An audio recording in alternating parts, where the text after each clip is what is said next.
കൂട്ടുകാരെ, എല്ലാവർക്കും നീച്ചൂസ് വേൾഡിൻ്റെ പുതിയൊരു വീഡിയോയിലേക്ക് സ്വാഗതം.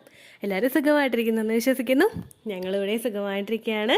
അപ്പോൾ എല്ലാവരും സന്തോഷത്തോടെയും ആരോഗ്യത്തോടെയും ഒക്കെ ഇരിക്കുക കേട്ടോ.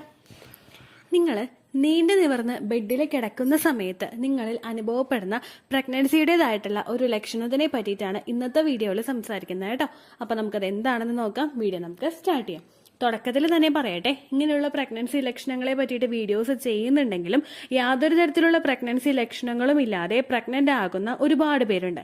യാതൊരു തരത്തിലുള്ള ലക്ഷണങ്ങളൊന്നും ഉദ്ദേശിച്ചത് നമ്മളിൽ ഉണ്ടാകുന്നു എന്ന് വിചാരിക്കുന്ന സോകോൾഡ് പ്രഗ്നൻസി ലക്ഷണങ്ങളായിട്ടുള്ള തലകറക്കം, ഛർദില് അങ്ങനെയുള്ള കാര്യങ്ങളൊന്നും ഇല്ലാതെ പ്രഗ്നന്റ് ആകുന്ന ഒരുപാട് പേരുണ്ട്. നമ്മുടെ ലൈഫ് സ്റ്റൈലിൽ വരുന്ന ചേഞ്ചസ് കൊണ്ടും നമ്മുടെ ഭക്ഷണം കഴിക്കുന്നതിൽ വരുന്ന വ്യത്യാസങ്ങളും ഒക്കെ കൊണ്ടാണ് ഇങ്ങനെ ലക്ഷണങ്ങളിലെല്ലാം മാറ്റങ്ങൾ വരുന്നത് കേട്ടോ. അപ്പോൾ ഞാൻ ഈ പറയുന്ന പ്രഗ്നൻസി ലക്ഷണം ഇല്ലെങ്കിലും നിങ്ങൾക്ക് പ്രഗ്നൻസിയുടേതായിട്ടുള്ള ലക്ഷണങ്ങളൊന്നും കാണുന്നില്ലെങ്കിലും ഡേറ്റ് മിസ്സാകുന്നുണ്ടോ എന്ന് മാത്രം ശ്രദ്ധിക്കുക കേട്ടോ. ഇവൺ നിങ്ങൾക്ക് പീരിയഡ് ഡേറ്റ് മിസ്സാകുന്നുണ്ടെങ്കിലും എക്സ്പെക്റ്റഡ് ആയിട്ടുള്ള പീരിയഡ് ഡേറ്റിൽ എത്രത്തോളമാണ് ബ്ലീഡിങ് വരുന്നത് എന്ന് കൂടി നിങ്ങൾ ശ്രദ്ധിക്കുക. പീരിയഡ് ഡേറ്റിൽ നിങ്ങൾക്കുണ്ടാവുന്ന ബ്ലീഡിങ്ങിന്റെ അളവ് കുറവാണെങ്കിൽ നമുക്ക് പ്രതീക്ഷിക്കാനായിട്ടൊരു ചെറിയൊരു ചാൻസ് ഉണ്ടെന്ന് നമുക്ക് അവിടെ ായിട്ട് സാധിക്കും കേട്ടോ.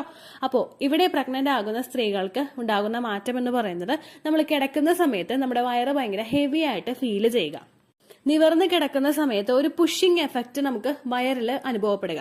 ഇത് ഇംപ്ലാന്റേഷൻ കഴിഞ്ഞതിന് ശേഷം പല സ്ത്രീകൾക്കും പ്രഗ്നൻസിയുടെ തുടക്കത്തിൽ തന്നെ ഉണ്ടാകുന്ന ലക്ഷണമാണ്. നമ്മൾ കമഴ്ന്ന് കിടക്കുന്ന സമയത്ത് ഫീൽ ചെയ്യുന്നത് പോലെ തന്നെ നിവർന്ന് കിടക്കുന്ന സമയത്തും ഈ ഒരു വ്യത്യാസം നമുക്ക് ഫീൽ ചെയ്യുന്നു. ഇൻ കേസ് നമ്മൾ ചരിഞ്ഞ് കിടക്കുന്ന സമയത്തൊക്കെ നമുക്കിത് ഉണ്ടാവുന്നതൊക്കെ വളരെയധികം കുറവായിരിക്കും കേട്ടോ. നമ്മൾ നേരെ കിടക്കുന്ന സമയത്ത് നമ്മുടെ ഗ്രാവിറ്റി ഫോഴ്സ് താഴോട്ടേക്കാണ് പോകുന്നത്. അത് മാത്രമല്ല നമ്മുടെ യൂട്രസിലെ വ്യത്യാസങ്ങൾ സംഭവിച്ചുകൊണ്ടിരിക്കുന്നുണ്ട്. ഇതിന്റെ ഭാഗമായിട്ട് ഈ പറയുന്ന വ്യത്യാസങ്ങളൊക്കെ നമുക്ക് ആ ഒരു പ്രഗ്നൻസി സമയത്ത് ഫീൽ ചെയ്യാം.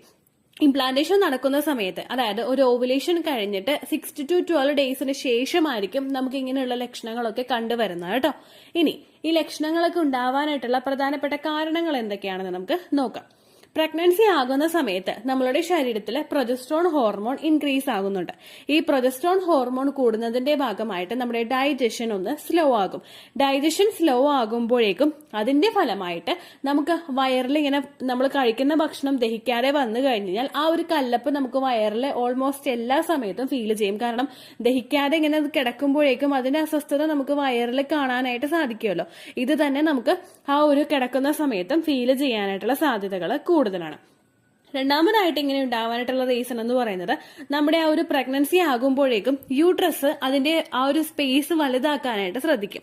കാരണം ആ ഒരു കംഫർട്ടബിൾ ആയിട്ടുള്ള പൊസിഷനിൽ നിൽക്കുന്ന നമ്മുടെ യൂട്രസ് കുറച്ചൊന്ന് സൈസ് എൻലാർജ് ആവാനായിട്ട് തുടങ്ങും. അപ്പൊ അതിന്റെ ആ ഒരു പൊസിഷനിൽ നിന്ന് അതിന് മാറ്റം വരും. അതിന് കുറച്ചധികം സ്പേസ് എടുക്കേണ്ടതായിട്ട് വരും. ഇങ്ങനെ ഒരു പുഷിംഗ് എഫക്റ്റ് ആ ഒരു യൂട്രസ് നമ്മളുടെ ശരീരത്തിലോട്ട് കൊടുക്കുമ്പോഴേക്കും ആ പുഷിംഗ് എഫക്റ്റ് നമുക്ക് ആ കിടക്കുന്ന സമയത്തും അതുപോലെ തന്നെ നമ്മൾ മറ്റുള്ള ജോലികളൊക്കെ ചെയ്ത് നടക്കുന്ന സമയത്തും ആ വ്യത്യാസം നമുക്ക് കാണാം. യൂട്രസിന്റെ ചുറ്റുമുള്ള മസിൽസും ഇതുപോലെ തന്നെ ഒന്ന് സൈസ് വലുതാക്കാനായിട്ട് ശ്രമിക്കുന്നുണ്ട്. അപ്പൊ ആ ഒരു പുഷിംഗ് എഫക്റ്റ് ഓൾമോസ്റ്റ് നമ്മളുടെ ആ ഒരു ലോവർ അബ്ഡമൻ ഭാഗത്തൊക്കെ നല്ലതുപോലെ തന്നെ ഫീൽ ചെയ്യും. കാരണം ഒരു കുഞ്ഞൊരു സർക്കിളായിട്ട് നിൽക്കുകയാണെങ്കിൽ അത് പിന്നെ പിന്നെ വലുതാവാനായിട്ട് തുടങ്ങുമ്പോഴേക്കും ആ വലുതാവുന്നതിനനുസരിച്ച് പ്രഷർ ഫ്രണ്ടിലോട്ടല്ലേ പോകുന്നത്. സെയിം അതേ മെക്കാനിസം തന്നെയാണ് ഇവിടെ വർക്ക് ചെയ്യുന്നത്. നമ്മളിപ്പോ കൈ ചുരുട്ടി പിടിച്ചേക്കാന്ന് വിചാരിക്കാം. കൈ ഇങ്ങനെ തുറക്കാനായിട്ട് നമ്മൾ ശ്രമിക്കും തോറും നമ്മൾ എഫക്റ്റ് ആ ഒരു പുഷിങ് കൊടുക്കുന്നത് പുറത്തേക്കുള്ള പോർഷനിലോട്ടല്ലേ. ഇതേ ആ ഒരു എഫക്റ്റ് തന്നെ വരുമ്പോഴേക്കും നമുക്ക് ആ ഒരു യൂട്രസിന്റെ പുഷിങ് എഫക്റ്റ് കൊണ്ടും നമുക്ക് ആ ഒരു വയറിലെ കല്ലപ്പ് പോലെ ഫീൽ ചെയ്യാം കേട്ടോ. അടുത്ത റീസൺ എന്ന് പറയുന്നത്, നമുക്ക് പ്രഗ്നന്റ് ആകുന്ന സമയത്ത് നമ്മളുടെ ആ ഒരു ഡൈജഷൻ സ്ലോ ആകുന്നതോടൊപ്പം തന്നെ നമുക്ക് വയറിലെ ഗ്യാസ് ഫോം ചെയ്യാനായിട്ടുള്ള സിറ്റുവേഷൻസ് വളരെ കൂടുതലാണ്.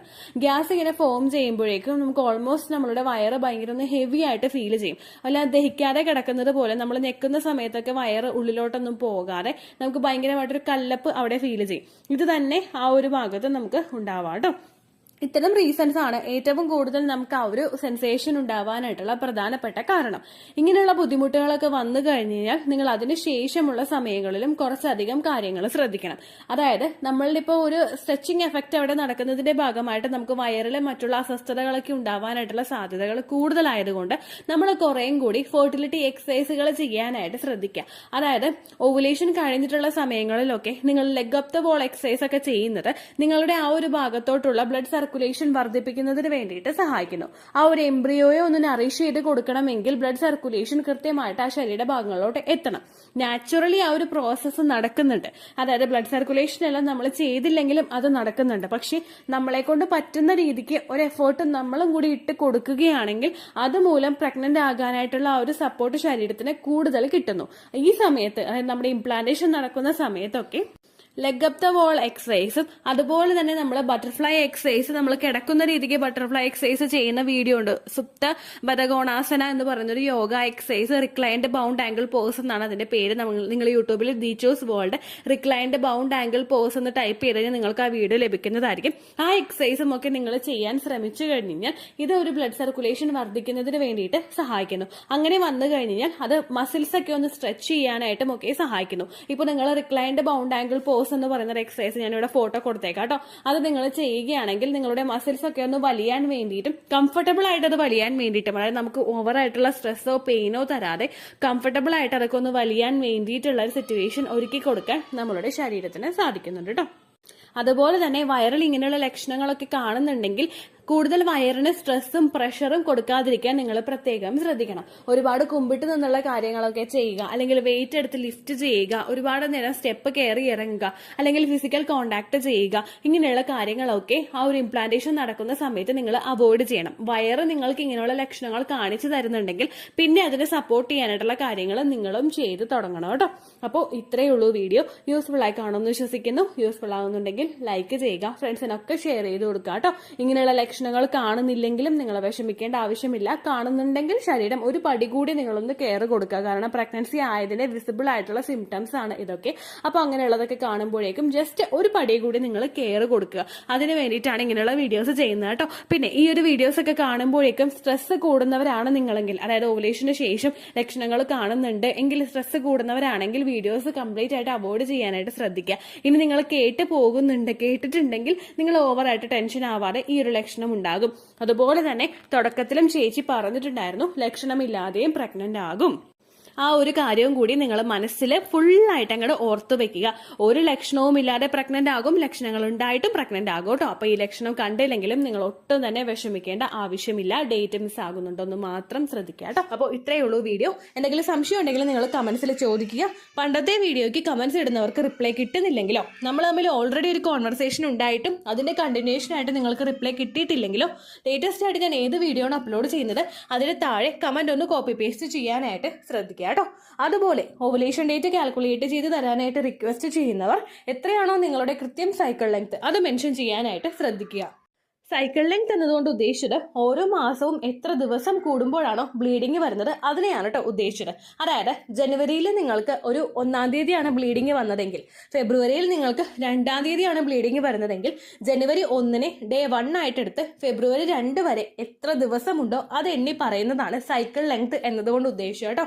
ബ്ലീഡിങ് നടന്ന ദിവസം നിങ്ങൾ എടുത്താൽ മതിയാകും. സ്പോട്ടിങ് നടന്ന ദിവസം, അതായത് ചെറുതായിട്ടുള്ള ബ്രൗൺ ഡിസ്ചാർജോ ബ്രൗൺ കളറുള്ള സ്പോട്ടിങ്ങോ വന്ന ദിവസം നിങ്ങൾ എടുക്കേണ്ട ആവശ്യം ഇല്ല കേട്ടോ. അപ്പോൾ ഇതുപോലെ തന്നെ നിങ്ങൾ ശ്രദ്ധിക്കുക. സൈക്കിൾ ലെങ്ത് ചോദിക്കുന്ന സമയത്ത് എന്നാണോ ഡേറ്റ് അത് നിങ്ങൾ മെൻഷൻ ചെയ്യാതിരിക്കുക. അതായത് ചില ആളുകൾ ജനുവരി 16, ഫെബ്രുവരി 14 അങ്ങനെ പറയും. അങ്ങനെ പറഞ്ഞുകൊണ്ട് കാര്യമില്ല കേട്ടോ. അപ്പോൾ ഇത്രയേ ഉള്ളൂ വീഡിയോ. അടുത്തൊരു യൂസ്ഫുൾ വീഡിയോ ആയിട്ട് നമുക്ക് വീണ്ടും കാണാം. ബൈ.